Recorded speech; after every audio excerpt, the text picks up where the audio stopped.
Have you ever felt like you were drowning? As if your cries for help were falling upon deaf ears? As if no matter how frantically you waved your arms, you weren't seen? But what if you weren't in a body of water at all? What if this is how you feel every single day of your life? This is how it feels when one is on the verge of becoming homeless.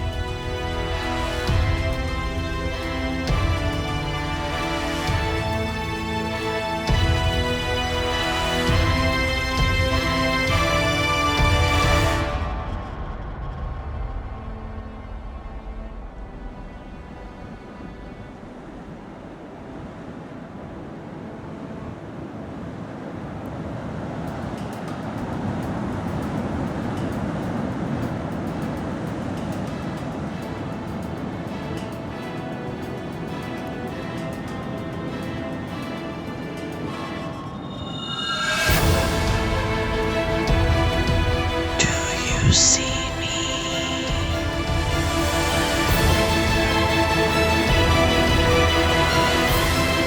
Can you hear me? My name is Cali, and I'm one of those who has experienced homelessness and is actually close to being there again. I hold multiple degrees. I have over 20 years of event management experience. I've applied to hundreds of jobs, and yet my calls for help have gone unanswered. I realized that I had a choice. I had a choice to whether be angry and be disillusioned and act as a victim in my circumstance, or I could change my mindset. And that's what I decided to do. I decided that I had a choice. I had a choice to really take 100% responsibility for my life and to really think about all I did have. And recently I was supposed to attend a job fair, and I didn't have enough funds for the bus to get there. And so I thought, this is crazy, what am I supposed to do? And at that moment, I did feel like a victim. I felt like a victim of my own circumstance. And then I thought, wait a second, take a step back and look at this situation. And I decided to look within. And in doing so, I realized that I may not have bus fare to get to this job fair, but there are things that I do have. And what is it that I can do with what I currently have? And so I looked at it from that perspective. And I realized, well, I have a phone, I have a computer, I have skills and talents and knowledge, and I can take all of these things and I can create a film, and I can really showcase my voice and allow my voice to be heard and be a voice of reason for those who cannot, speak to what they're feeling and what they're going through at the moment. And so that's exactly what I've decided to do now. I think a lot of people just need to speak up about the situations. People are embarrassed when they're in that position and they're afraid to say too many things. And so it's hard to always find those people that are just about to become homeless.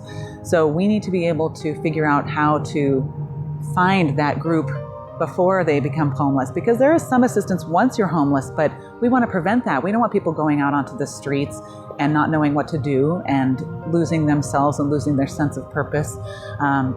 They lose all hope when that happens. They don't feel like they're good enough. They lose their self-esteem and their self-confidence, and that shouldn't be happening in this country. So I think if we could work with politicians, work with some social workers and some groups, there's got to be agencies out there that can help us figure out who we can help. I am here to show the world that every single human being on this planet matters. We shouldn't be categorized.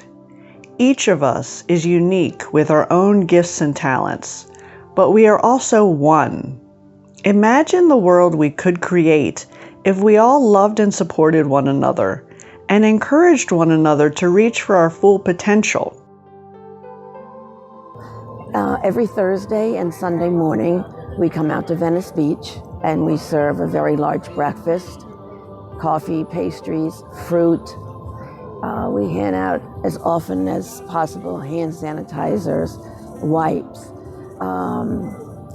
Take big shampoo bottles and conditioners and make them into individual bottles that they can take with them. We try to have as much supplies out here as we can because they really, really need it. You know, homelessness, in my eyes, is a humanitarian crisis. It's not a political crisis, it's a humanitarian crisis, and we all need to chip in to help end homelessness.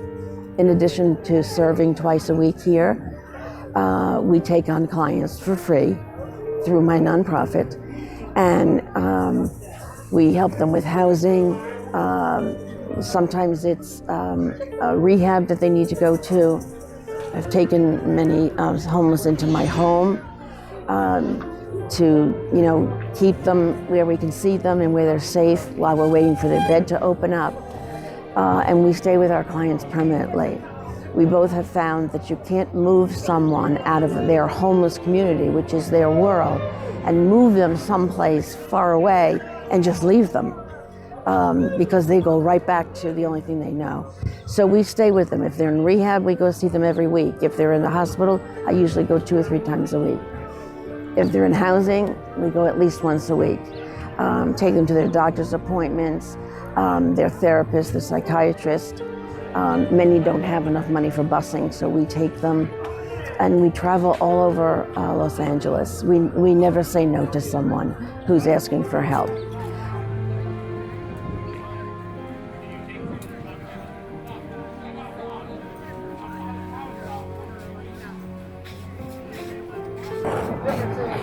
Early prevention of homelessness is super important.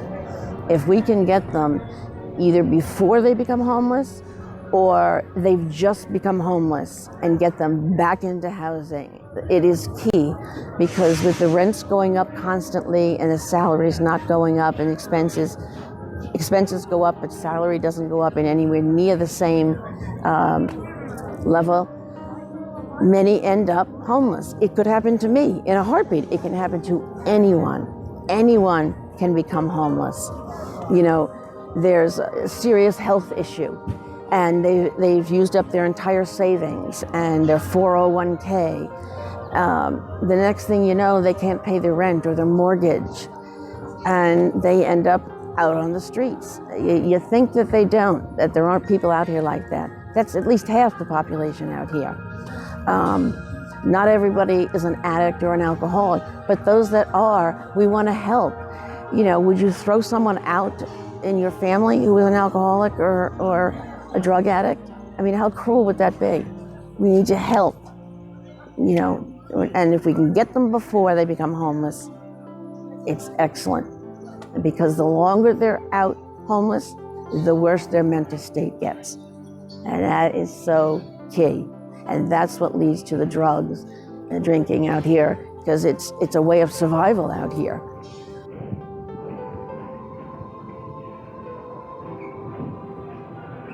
Just below the famed Santa Monica Pier lies a world frequented by those who seek refuge.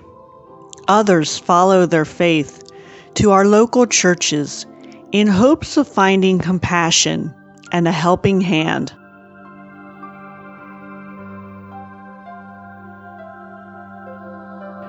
So currently, we kind of have a very reactive stance to the folks who come to us, meaning we give clothing, we give food, we will help you get a place to stay for a night.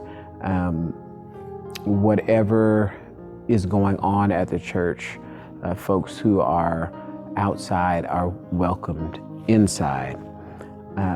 We'd like to get to a place where we can actually connect individuals with longer term solutions to change the narrative from a one-off, I can come here and eat, or come here and sleep, or come here and be in a safe space, but to truly understanding what folks need to get off of the street into a situation that's stable and consistent. One of the challenges for us is the reality that there's not a whole lot of connected education for even people who want to help. You know, who do I call? What agency who is the person who I speak to connect this individual with a next step that I cannot manage in my position? One of the reasons that we're working with the city and reached out to the homelessness task force is because there are a number of folks who are in the city. There are a number of folks who come to the church, and while they're not all asking for a handout or anything like that, we want to be able to truly assist them in a way that changes life.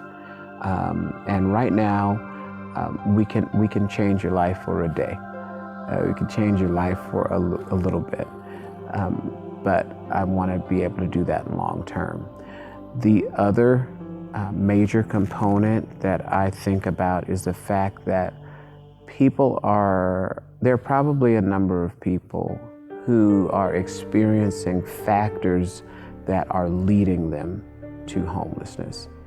And if we change this narrative for the church from being reactive to much more proactive, we can help people to say, if you're experiencing these factors, here are some things that you might want to do to help prevent the possibility of this happening to you. One of the major things for us is those folks don't usually say anything to us until it happens. And so, I don't know, maybe we have to create a safer environment. Maybe we have to speak a different language of embrace and safety that would allow a person to say, hey, this is going on in my life, and then we could really be able to help in a way that is significant. What about the children and youth of this world who look to us as role models? What kind of world do you want to leave them?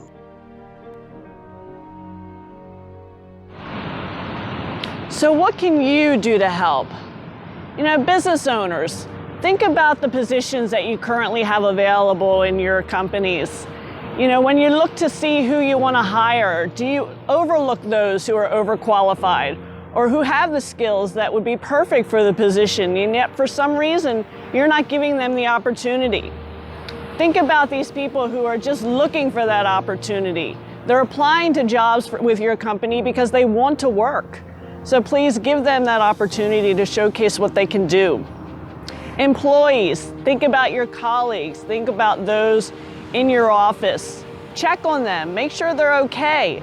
Ask them if they, are doing all right, and really look in on them, because someone may look like they have everything put together, but they really don't. And it's just a matter of you showing some compassion. Do you see me? I see you. And I know together we can do something amazing to bring positive change to the world.